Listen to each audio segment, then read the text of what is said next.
What are you waiting for? I've heard that a lot in my life, haven't you? And sometimes it feels that way. What are we waiting for? Seems like we spend our life waiting. We wait in line at the grocery store. We wait in line at restaurants. We wait to see something start. We wait for something to end. We go through difficult times and we wait for doctor appointments. We wait at waiting rooms. And it's just a life of wait.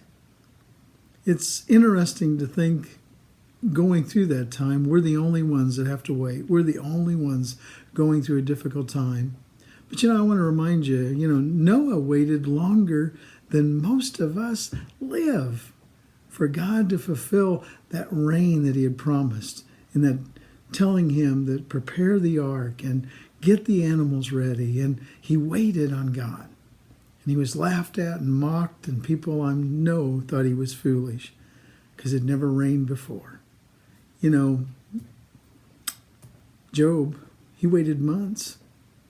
He lost a lot, his children, his wealth, and his health. But God was faithful in the end. Moses waited 40 years. Some of us, it feels like we've been waiting a long time too.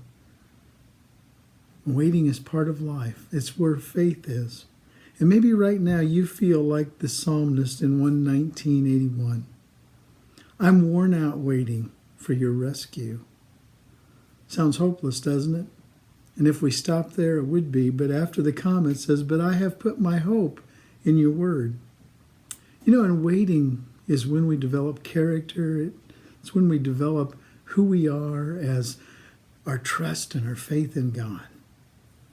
We need to really seriously understand the value in waiting. And we're not good at that here in America because we like things now.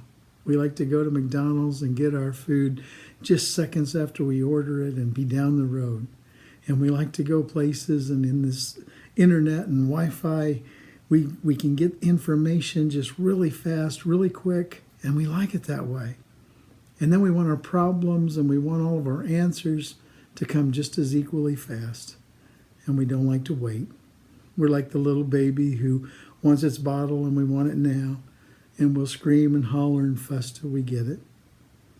But that's not where maturity is, not in a baby. It takes time. Proverbs 8:34 says this, joyful are those who listen to me, watching for me daily at my gates, waiting for me outside my home. Are you spending time watching and waiting for God, trusting him, knowing that he's got this taken care of? And what seems like a wait for you is just simply a time for you and I to learn to trust and to grow in our walk and let this Christian life mature. Waiting is part of character building. And in the wait, you learn to trust. And in the trust, you learn how big God really is, that he'll be there for you. Lean on that today. Whatever you're going through, pray about it. Trust him. And let the wait do the work that God wants it to do.